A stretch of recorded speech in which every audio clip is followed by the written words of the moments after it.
So you got here safely, Mel, with all of the travel issues you had today. Yeah, nice and on time. Although it's nice to have travel issues at the moment almost because it is quite nice. It means that I am allowed to travel. Correct. And we have a pretty awesome person on the show today, Bec Randall, who is a local filmmaker and cinematographer with pretty big dreams and pretty big plans, and also she's already done some awesome work that we're hoping to see. So I first came across Bec through the All-Abilities project that she was doing with the Wodonga Jets called Becoming Bulldogs. And basically it's just a documentary on what goes into making that football team tick.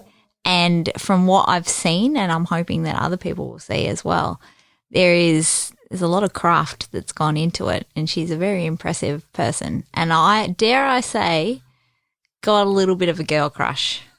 That's not the first time today you've said that. No, I know, but I'm saying this on air right now. We're not on air, sorry, Josh. That's okay, but can I just point out the fact that you've got such a girl crush on these guests we've had today that the last one, when I was giving Skype a rating out of 5 for performance, you thought that I was rating the person like Uber. Literally. So that just goes how far I have to learn in this industry, because Josh hung up on our guest and the little star rating came up, and I was like, did you just give our guest 5 stars, the one that I've got on board today? Yeah. And he's like, no, this isn't Uber, Mel. No. This is not what happens. So it makes me wonder what would have happened if I gave it 2 stars. Would you have been really offended? Yeah, I would have. I would have just, stuck up for my guests, I think. But, okay, I'm going on a tangent here. But this is like when you go to a yoga class or something like this and they would go, how do you rate this experience? Have you had a positive experience, or would you rate it 1 to 5? And that's what I thought you were rating, the quality the quality of the interaction that we had. Yeah. So, like, I've ticked a box. I'm using Skype for a podcast interview. Rate your guest. Yeah. I don't know how it works, obviously. Yeah, clearly. We might have to swap seats next time. Oh. You can press all the buttons. That gives me a lot of anxiety, but I want to learn. But what you are particularly good at is plugging for us to get coffees. So it's I'm so excited. Let's do it. Can someone please buy me a coffee? I know already from what Josh has told me and shared that someone is buying us coffees. I want to know who it is. But at the moment, I'm feeling much more relevant because I've got 5 coffees to my name since I've... You have. It's been a coffee increase. I know. Which is quite lovely. So go to punchingsideways.com, click on the Buy Me a Coffee button, and you can donate up to 5 coffees, which is at $3 each. That's pretty impressive. Josh, did you get me on this show just to get coffee? No, I got you on the show to call me out when I don't rate our guests 5 out of 5. From now on, we will rate all our guests. And I needed someone on the show that's more poorly dressed than me. Yeah. Well, that was an easy fix for me. That's a big two ticks in those boxes. I'm on trend now, though. The project told me. Yeah, we've even had your shoes complimented on by a previous guest. I know. This room is a decent sized room, but your head almost didn't fit in here after that. Yeah, well, no one else gives me compliments, so no, but they nice. should give you coffees. Give me some coffee, please. I've got a half-cold one sitting here on the table because... And I had to make it myself. Again, like we've talked about this. You've been bitching about that for 2 months. I know. So talking about coffees. Yeah. Please give us a coffee at buymeacoffee.com and let's listen to this great lady that is Bec Randall. I'm really excited. Having never met her or only seen just a little bit of footage that's so amazing, I'm super stoked that you got her on. This is new for your control issues. I like it. It is, and I'm learning to release control. The more coffees, the more I can release control, folks. Okay, this is Bec Randall, filmmaker, cinematographer, and... Videographer, which is pretty sweet. Yep.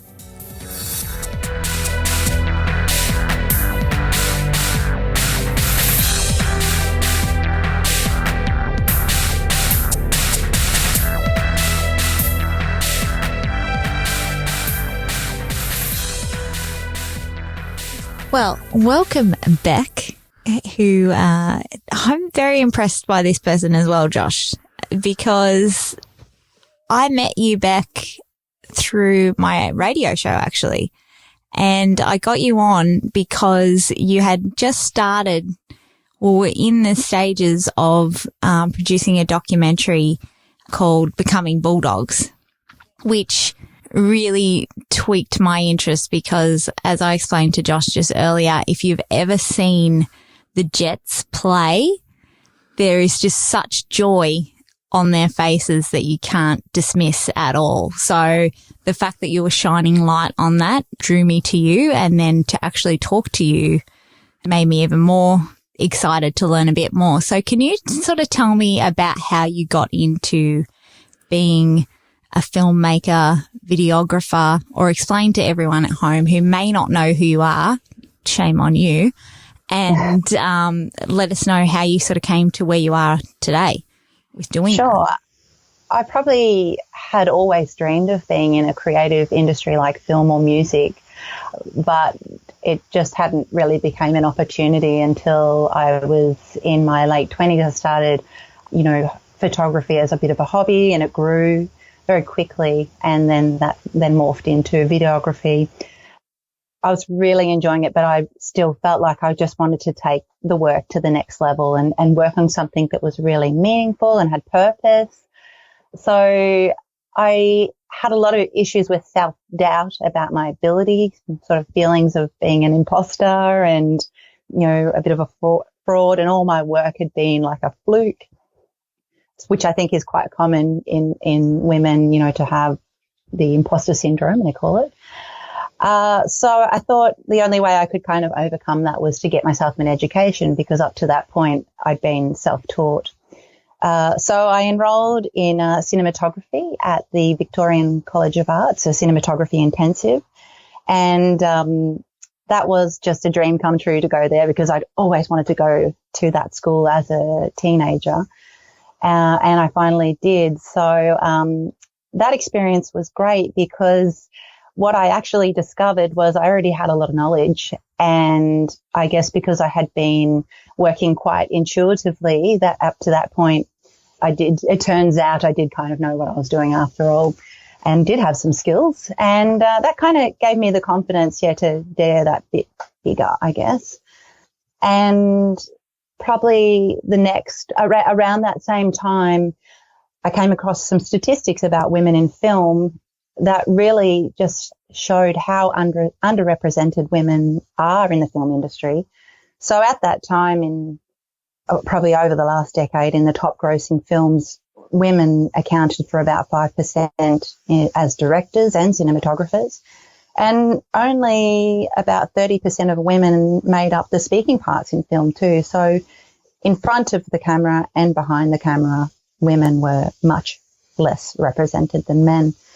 And of course, so other minorities, like people with a disability, they only made up for something like 2% or something really ridiculous. So that kind of gave me the thought that maybe I had the power to change that and make movies and stories, because I always had lots of stories in my head, that would include more women and other minority groups like people with a disability. So that's kind of really what got me to the point of sort of just prior to becoming Bulldogs. And I think the next step was like finding a project that I could make like my debut film, and something that was meaningful to me, because I have a brother with a disability as well. So I contacted a lady who I knew had a son that played with the Jets, because I'd heard that they had integrated with Wodonga Bulldogs. And I thought, geez, that's a really great example of inclusion for people with a disability. That was sort of how it kicked off. Her name's Katrina Redcliffe, her son's Jared, and so he features very heavily in the film. And we workshopped the idea, took it to the board. They were really excited. But then when we presented to the players, wow, they were just pumped big time. Yeah. It was, I wish I had recorded that moment, because it was so fulfilling, and just, like you see their joy on the field playing football. So you can imagine what it's like when they're told, let's make a movie about you guys. Yeah. So There's one of the players on the Jets called Elvis. Yeah, yeah. I think I've seen Elvis at a talent night. Yeah, well, he's changed his name to Elvis Aaron Presley. So that just shows the level of he just loves performing as well. He used to come to every open mic night that I hosted and was just there with always on time, always had his gear ready, and just there was a level of joy that he got from performing, as well as there's things as well. Super reliable. You could always count that he would be there. And if he wasn't there, he would always make sure that you all knew why he wasn't as well. But what I'm sort of wanted to just backtrack, Bec. Sure. Those statistics that you found, did that sort of want you to give the proverbial sort of middle finger and just go, you said it very much more softly and articulately, but when you come across those figures, did you just want to go, yeah, no, there's something that I want to do about this, which you sort of said? Was it more about a bit of a fight and prove what you are capable of versus just sort of saying, oh, these figures aren't so good. Maybe I could do something a little bit about it. Was a bit. Well, yeah, it was quite alarming, yeah, because as it should be, 5% is not much. And I guess I did feel a bit like that, but probably talking back to the issues I had with self-doubt and confidence, I've always been better at fighting for someone else as opposed to myself. So it gave me a reason, a cause to go, you know what? It's not just about me. It's about all these women. So I think that was probably a part of it too, because at that point I'm still kind of doubting my ability. Let's be real. It's a demon that, I will have to keep working on. But, to fight for other people is, probably definitely fueling the fire in a big way.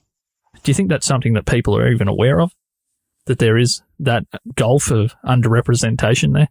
Well, I certainly wasn't aware, so I can only assume that the general public don't realise. But, at the Academy Awards this year, there seemed to be some themes that came out in some of the women's speeches. Rebel Wilson, she had a bit of a crack at, the fact that the winners were all male. Sorry, when I'm saying that, was like the best film and best director. I think there was another one, sort of like the three top accolades were all won by men. So I think, hopefully we're starting to see a shift, and I'm certainly seeing in funding streams that there's a lot more, grants and things available for women in film. So yeah, I think you're right. Definitely people aren't generally aware of how really bad it is. And I think if you stop and look at some of the top 10 films that you say you just personally love and how many men really feature in those films as opposed to women, you will go, oh, it's true. It's really true. There's, so many less women.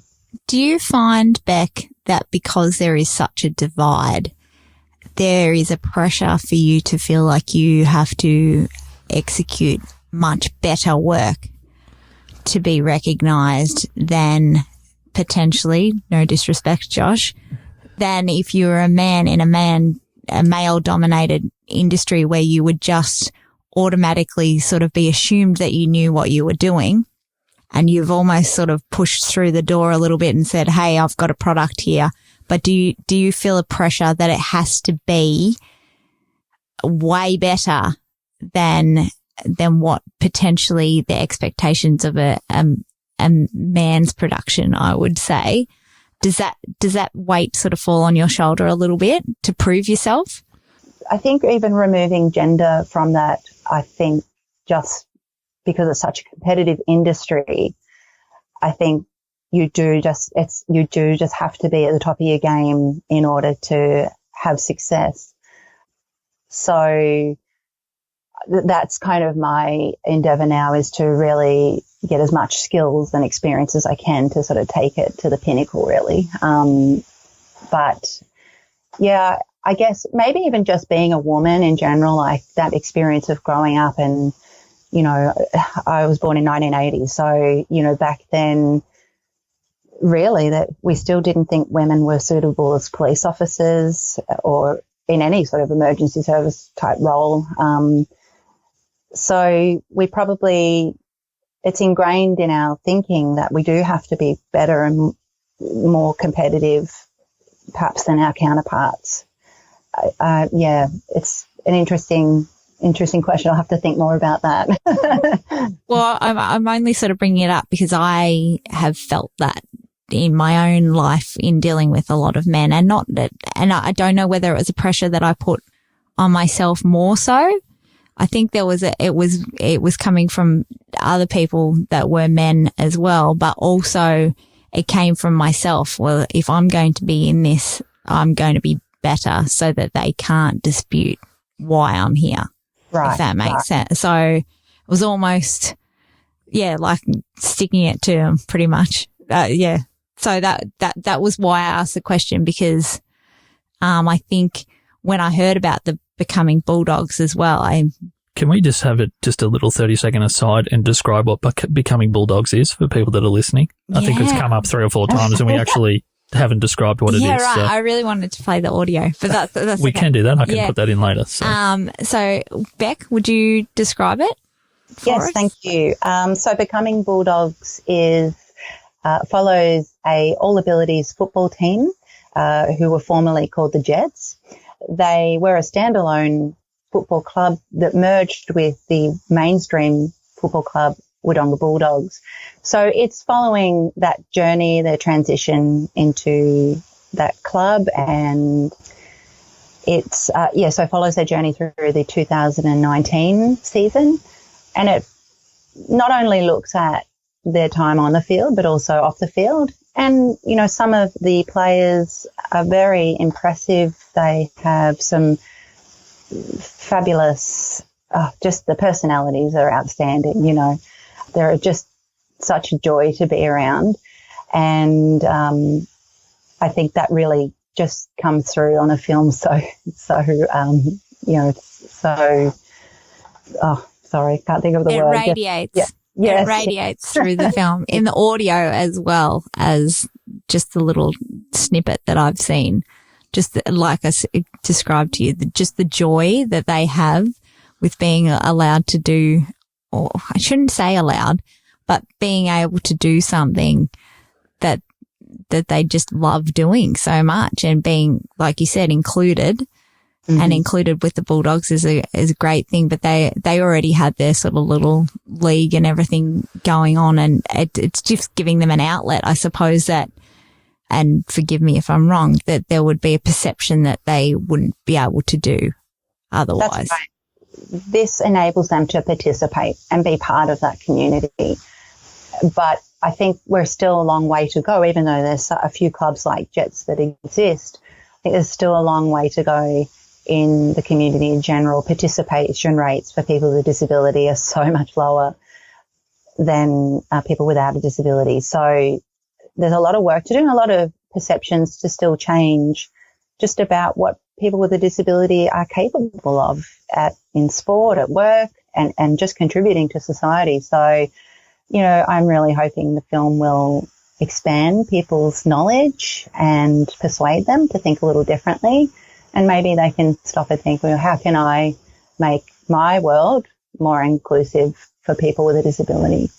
One thing for me watching what I have seen of Becoming Bulldogs was that if I didn't have any context around what I was about to see from Mel before she sent it to me, it wouldn't have been what I took away, that I was watching people with a series of different disabilities playing a sport. To me, it just looked like a bunch of people that weren't amateurs at the sport, but having the best time ever.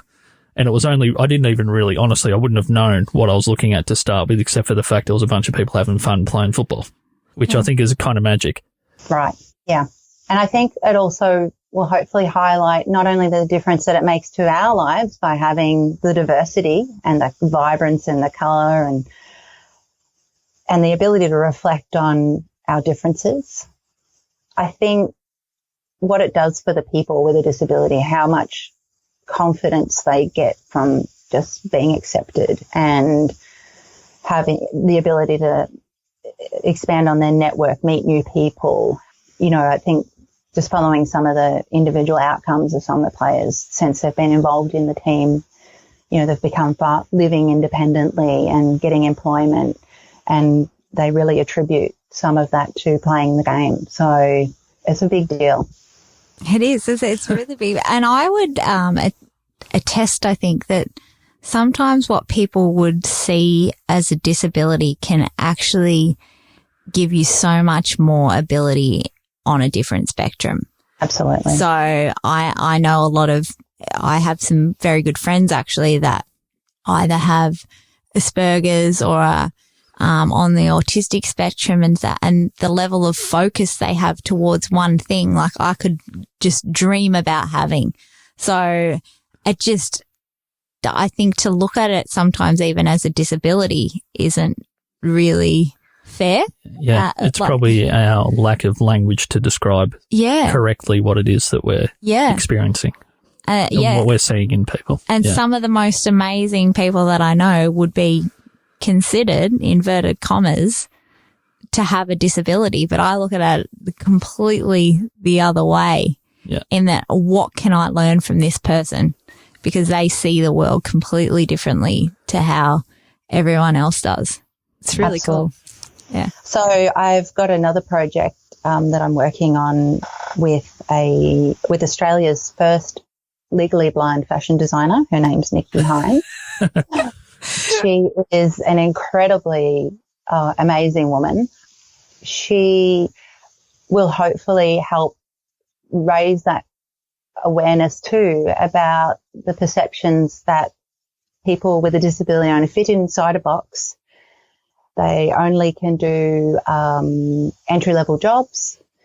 They need, you know, a certain amount of support, et cetera, et cetera. She's just breaking all those rules. And unfortunately, COVID-19 has come and kind of put the brakes on that project, but it will form part of the story. But, I'm really looking forward to that, to sharing that story as well with the world, because she says people with a disability really have to problem solve every day, like just in even getting around and doing stuff that we just find easy and take for granted, you know. So that's their life. There's a specialist skill is tackling issues and problems that, you know, just in getting around and being accepted and, a whole range of issues.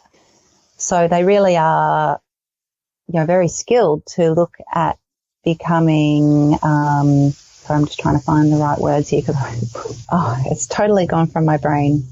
Don't worry about it. It happens to me a lot. Yes, it happens to Mel a lot. Yeah. Not so much Josh, definitely me. I found the term, sorry. It's about them being innovative. Innovation, you know, people with a disability, their ability to be innovative in their everyday lives, makes them suitably qualified to do that in business as well. So, that's a project that hopefully we'll share in the future. Very cool. I really like that you're talking a lot about other people, which is nice, but I want to hear a little bit more about you. Yeah, our show's about digging into the person. Yeah. So. Okay. so you're being very generous with your sharing of your love towards other people, and I feel like that's your personality, which is why you're leaning in towards that. But there's obviously a lot of qualities that you have that leans towards your generosity, towards showing light on other causes. But what you said, a lot of what you did previously was self-taught. So how did you go about that, and what made you sort of just go, all right, well, I'm just going to teach myself how to do this? What happened that tweaked you down that road and you were just like, okay, this is happening now?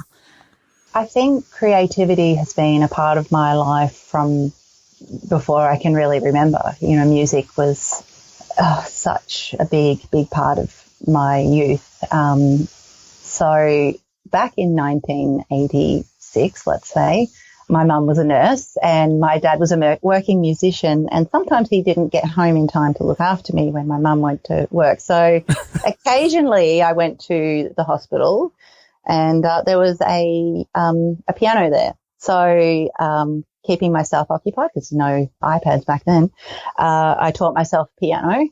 I'm not a great pianist, but, you know, I can tap out a few tunes. So I was always making up songs. I love to sing, but again, not a big area of self-doubt there. So,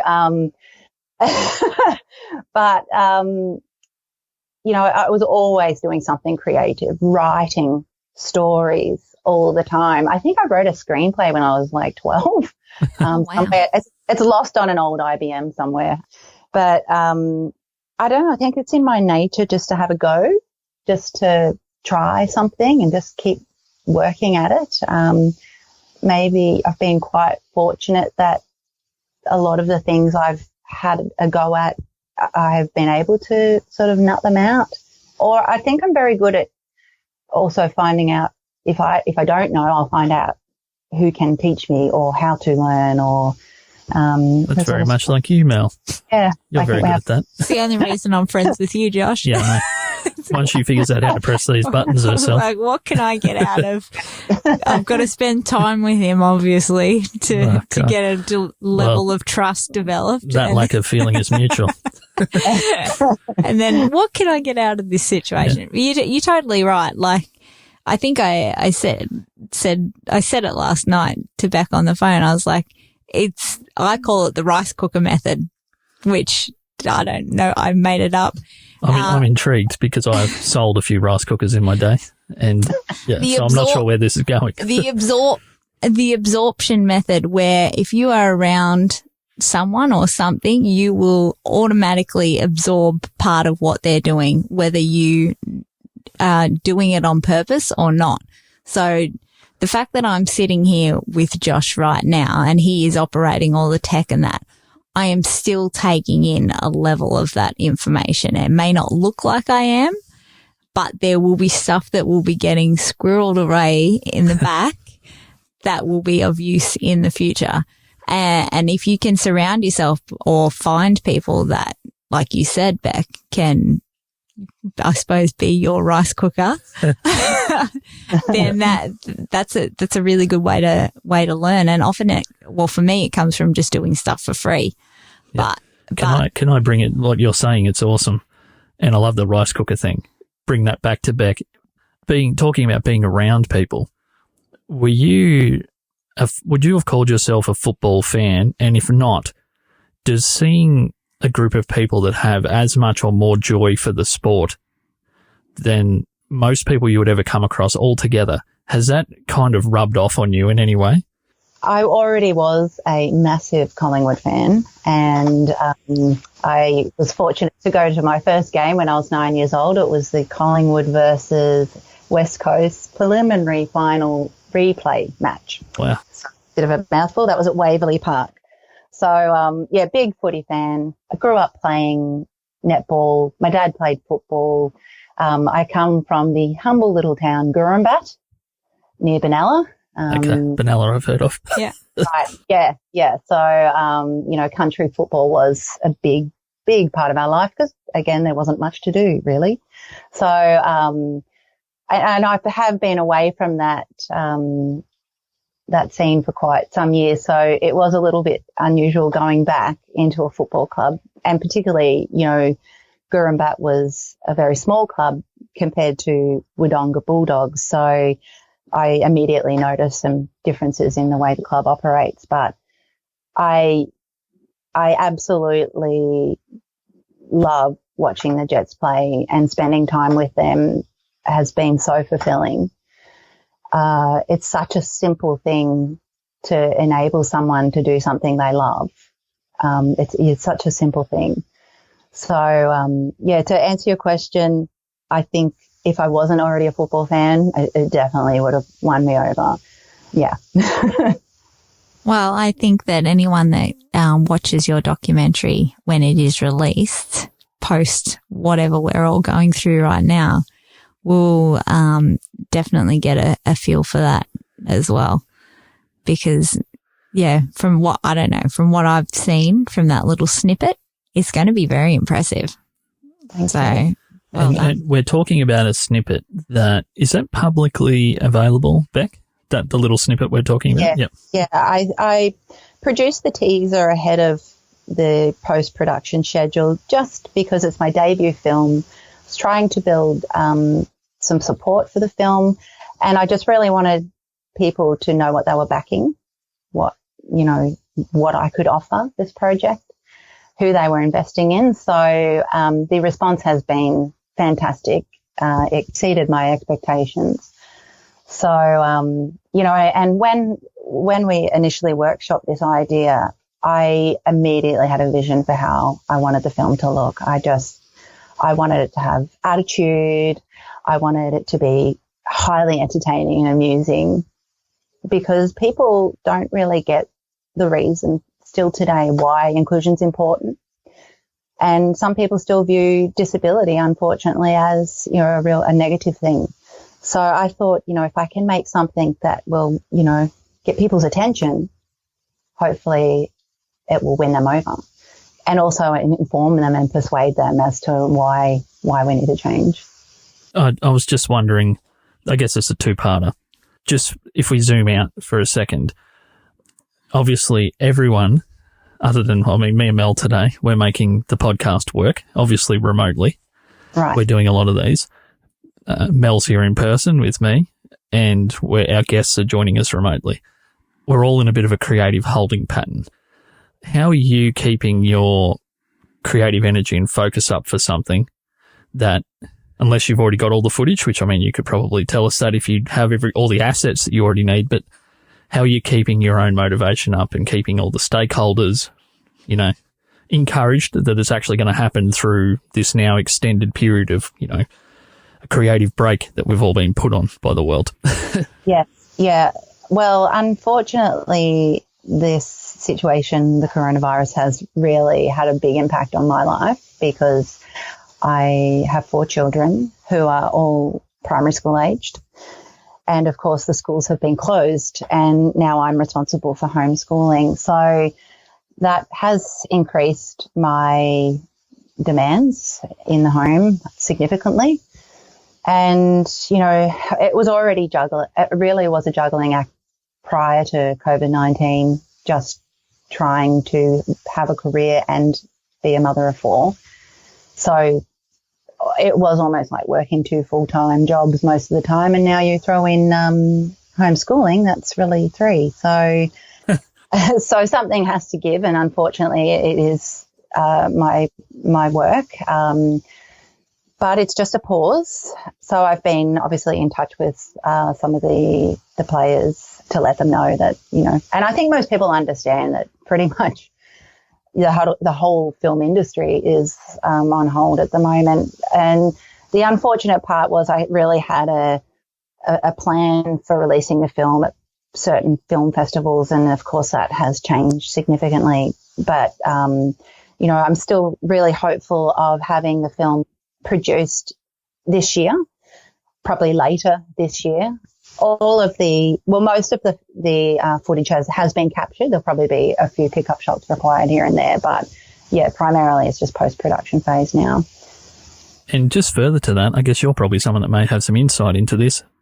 How are the players handling the fact that they're not able to play at the moment? Have you had contact with any other? You said that you had spoken to some of the players. How are they? Because obviously there's no football at the moment anyway, as of May 2020.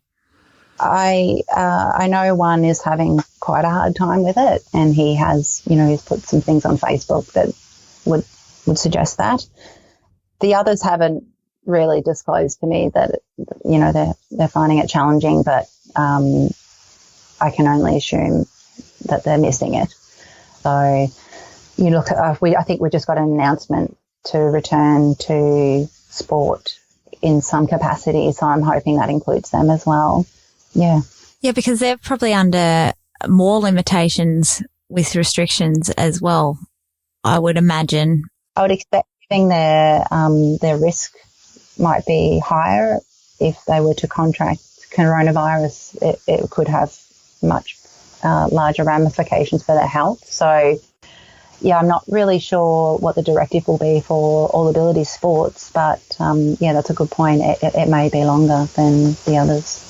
Yeah, I only just thought of it because I know a lot of people that are working within like disability areas in care, and their jobs of caring for people with perceived disabilities has been limited as well because of the higher risk that comes from having such things such as cystic fibrosis or something like that, where your lungs are impacted. So I'm imagining that, one, it's going to be very good for them to be able to watch a sport on TV and sort of get back into the swing of things, but they might be in a bit more of a holding pattern for a little bit longer than the rest of us, which is unfortunate. So let's get that movie edited. Yes. So they can watch themselves on telly. Yeah, I can edit audio to within an inch of its life, but I'm no help with video. Sorry, Bec. Well, I was really relieved that Daniel Andrews, thank you, finally gave us a time frame that school will return in the coming weeks. Hallelujah. So, you know, I'm expecting within the next month. So because I have a grade 6 child, a grade 3 child, and 2 grade preps. So I have twins that started prep this year. And so I had this grand plan that this year I was going to... You're free. Like I was going to go berserk. You were counting down to that for 4 years. Right. Yeah, exactly. So, yeah, it changed things a little bit. But, yeah, so I expect within the next few... Well, the 9th of May, my twins will return to school. That will have a significant change on my time at home. Can we just put a little bit of perspective on something for people at home who may not know the depth that goes into the amount of time that you've put into this production, how much time is actually involved in editing? Like, and I'm just going to relate it sort of to people putting on a festival or something like that. And a lot of, the customers or patrons would just turn up and go, oh, that was shit or that was good or whatever. And they've paid their money and off they go without having any idea of what has actually happened to get to that point where they can see that. So can you just with video editing, I know even if I'm just trying to do a 30-second little thing on my phone, like that takes me an hour. So how much time? Because I'm sure there's people just going, oh, why can't she be just doing it when the kids are, you know, asleep? Like there's much more involved than what I think is given respect to it. Right. So can you just maybe put them back in their place? Sure. Well, I also have the role of being producer. So, yeah, you're making the actual content decisions, not just the technical decisions. Yeah, that's right. So, you know, sourcing this like music for the score and things like that is all part of the time in terms of being ready to edit. It's a real art shaping a story that's been shot live without any control from you. So it is very time consuming because I also really want for it to be highly entertaining. In order to do that, I need music that will move the audience, and it's a really big deal for me to choose the right music. And, you know, it's a piece of art that you don't want to rush, you know, to do the story justice. I think it's going to take time. And, but, you know, I think we're looking at, you know, a few months of hard work to get a really good piece of art. And when you say hard work, so how many hours of footage are we looking at that you have accumulated that then you have to painstakingly go through and pick and cut out bits that would probably be fine for any other purpose, but you've got to be brutal to a point, don't you? So what are we looking at? I haven't actually looked at how long. You probably don't want to. But there is a lot of footage. There is loads of terabytes, you know, we're talking beyond gigabytes. So there's a lot of data to work through, months of there's lots of game time training. There's the national inclusion match in Sydney that we filmed, presentation nights, time at home, time in the workplace. So there's a lot of footage to work through. So yeah, it's going to be timely, but a worthy exercise. Just for some context for people listening, if the audio that you're listening to now, if just say this ends up being 50 minutes long, this episode, that would be about a 5-to-1 ratio for me. So by the time you hear it, I've probably spent from soup to nuts about 5 hours. So I would think it would be a whole order of magnitude higher. So for each minute, Bec, of finished footage, how long do you think that would be to get that right? Oh. Even just a range. I think Mel wants a range. Yeah, give me a number. If it's five, if it's 5 to 1 or yeah. 5 to 1. Yeah, when you're working with sound and visual, like you could be looking at 10 to 1. Yeah, that's crazy.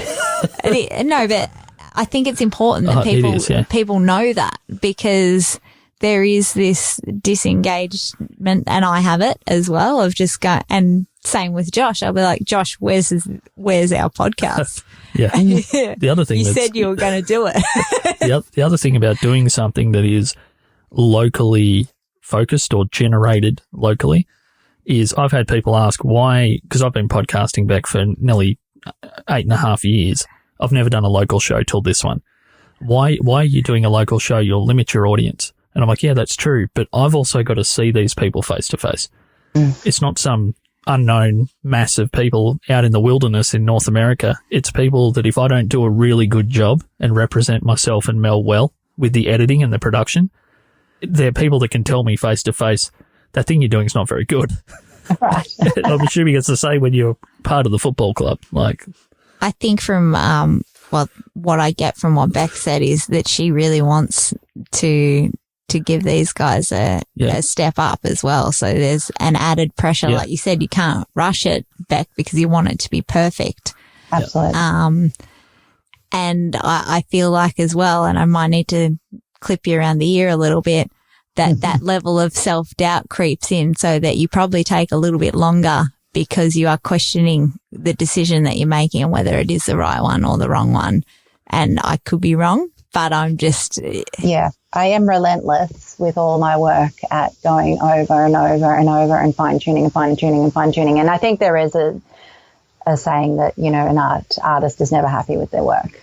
Quite often I'll, finish a project and then go back and watch it 2 years later. I'm like, girl, what was wrong with you? What were you worried about? That was great, That's similar to a song that I put up yesterday on Facebook. I found this song back on my Mac. I was cleaning the hard drive. Which I wouldn't even know the first thing. I had this song called Track 1. I'm like, why would I have called a song Track 1? That's ludicrous. So I clicked on it, and it turned out to be a song that myself and a former singer that I was working with recorded about 7 years ago. And it's the first time I've ever listened to it without the objective, I can hear that I wouldn't have done that on guitar, or that guitar sounds not right, or that drum part doesn't work. I was actually finally able to hear it as a song. And for the first time, I enjoyed it. So maybe I think you've got to sometimes it's worth going back and looking at your old work, because you can see it without all that technical brain. You just listen to it as a fan or not. I was happy that the song didn't suck.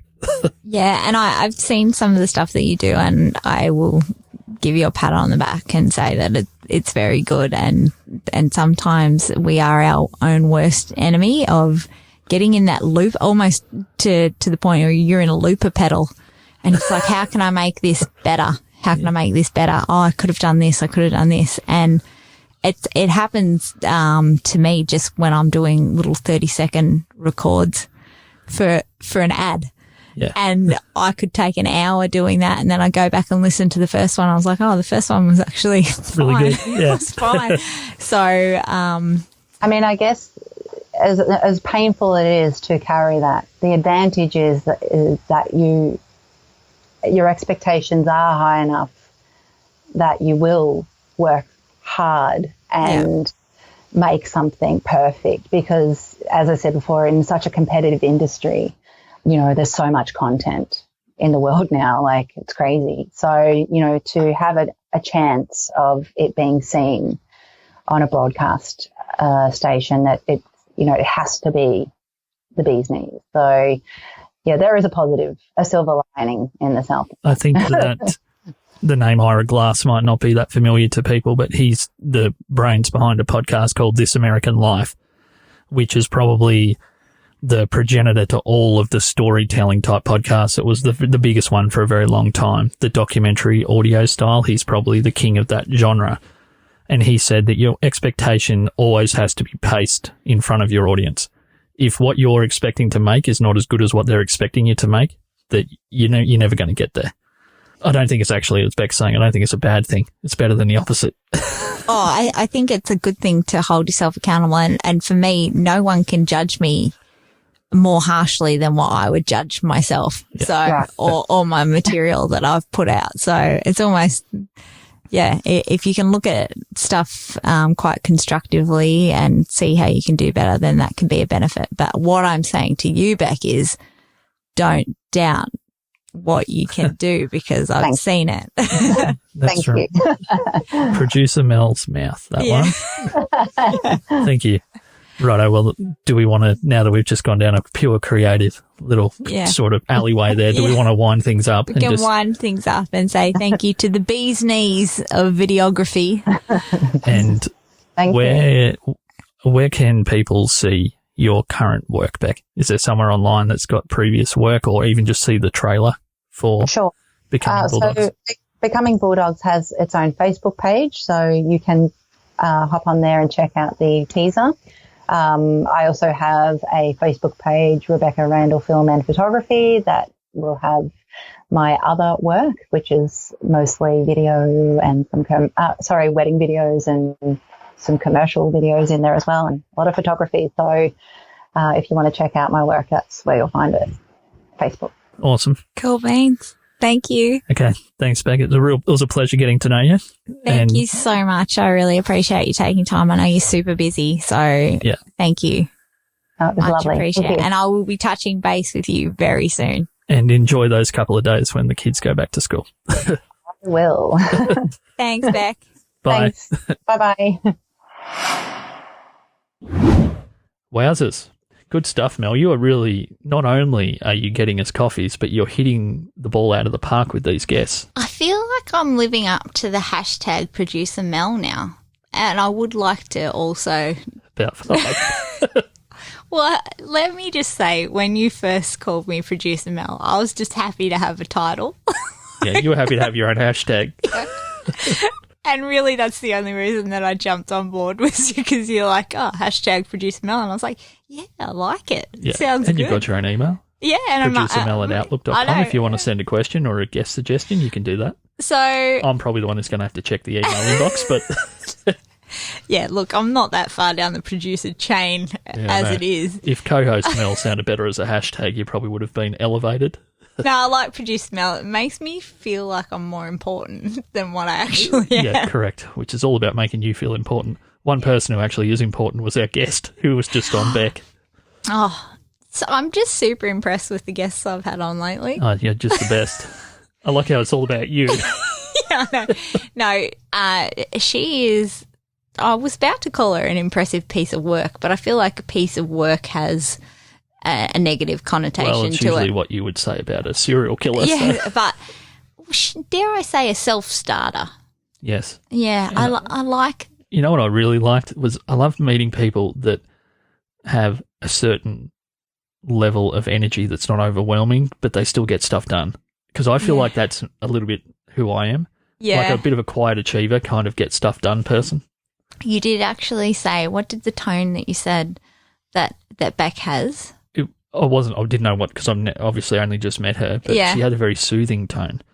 Very soothing. Which is good when I'm in a room with you, because I need that energy level to be offset slightly. Don't think I have ever been called soothing in my life. You're the opposite of that. You're oozing, if anything else. Oozing? Oh, no, oozing. Oh, oozing. I don't know what oozing is, but... A new word. That's too. Physicality is a word that we've come up with, and was that a word? It physical? Well, this is where you got to listen to the podcast. Maybe someone else can... Oozing. But Bec, yeah. So the reason that I got her on, and I'm glad that I did, is because I feel like she sort of is a bit of a stick it to the man type thing. She's going against what is another lane thing.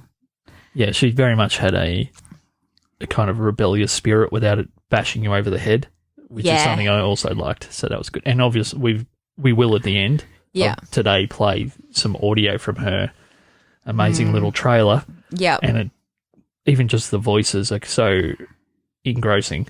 And yeah.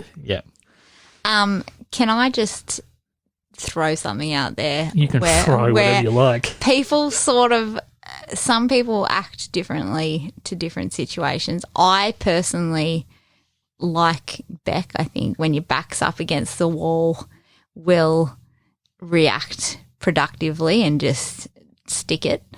And to the point where I now have a new nickname at work. I think we talked about this, but it never came up on the last time you were here. So my general manager now calls me the cockroach. I remember when you messaged me that, and I thought, okay, normally I've managed to decipher all your crazy text messages that have no context, but that one I just could not follow. And I'll tell you how it came about is because we were talking about how we were all going to cope with like the corona lockdown and everything like that. And I'd sort of been tossing up whether what job I was in at the moment was something for me. And I sort of said, you know what? Nah, this is good for me. I work much better when my back's up against the wall. Like, I don't like things easy. I like to make life hard for myself, I suppose. And he goes, yeah, you're like a little cockroach, aren't you? Just squirrel around into the darkness in the corner and then come out when no one else is expecting you to. So I did that the other day, and then an email got sent to me saying, thank you, cockroach. So, yeah. Was it the fact that you very resilient young lady, or was it the fact that he tried to spray 2 cans of Mortein on your hair the day before and didn't do anything? Well, my hair would lead you to believe that that's what he did with the Mortein. But no, it's the resilient factor. So people there's a negative story that goes with a cockroach, but I'm going into it's a compliment. So, well, you should keep digging that hole until you find something. Like a cockroach. Exactly. That's what I'm going to do. So cockroaches, quite often found in coffee cups, but that's not how we operate. No, I want a buymeacoffee.com, please, a full cup of coffee without a floating cockroach in it. That would be lovely. Yeah. Punchingsideways.com, click on the Buy Me a Coffee button, which is on every post and it's on the side of the website on every page. You can click play on there. Thank you to Bec. Thank you for listening. Thanks, Mel, for travelling once again in this time where things are just possibly starting to open up just enough for people to travel. It's awesome having you here in person. I don't think having 2 people, all of us remotely, would be anywhere near as fun or as good. No, it wouldn't be. Which is why we need coffees, because Mel's doing the extra yards at the moment. I know. I'm putting in all the work here. You are. You're doing everything. All the post, everything. Yeah. You're rating all the guests on Skype. And Exactly. So rate us 5 stars on your Skype review, please. Go into Skype, call one of us, rate us 5 stars. Yeah. Thanks for joining us. Okay, bye-bye. Disability's not much, really. We're all the same people. We get out there and we have a go. We are the Jets. We are an all-abilities football team. This year we're becoming Bulldogs. 2 years ago I was approached to take on the Jets. They didn't fit into the NDIS model for the current organisation they are with, so the Wodonga Bulldogs were approached to take them on. The players from the Jets side show, they demonstrate a real love for the game. 2 groups out there, 1 out there. Our club members love when the Jets come and they have the game coming up at the weekend. They bring it's a great personality, it's a great joy.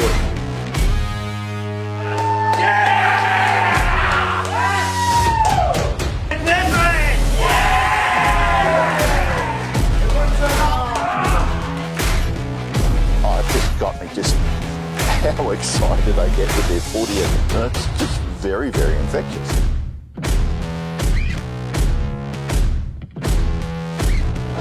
I'm the first female to play for the Jets. One of the factors that we are trying to address now, we've been going for 30 years, but there's a significant burnout factor in terms of people running the clubs. So yeah, I put in my letter to say that it's probably I'm not the right person anymore to run the club. So. It'd be nearly a full-time role, paid full-time role, to oversee and coordinate what's going on. People love the Jets still, and it's, you know, but my view of inclusion is very different to that of the football club's view of inclusion. Thanks for coming. There was money there that they could use, and you had to apply for it, or funding for someone to go to the National Inclusion Carnival, which was in Sydney. That'd be perfect. I think this carnival really highlights the fact that yes, people with a disability are inspirational, but they're inspirational because they work hard, because they're skilled, they're determined, they're courageous, and they're very good footballers. People with a disability just want to be treated like any other people, and that is to be accepted.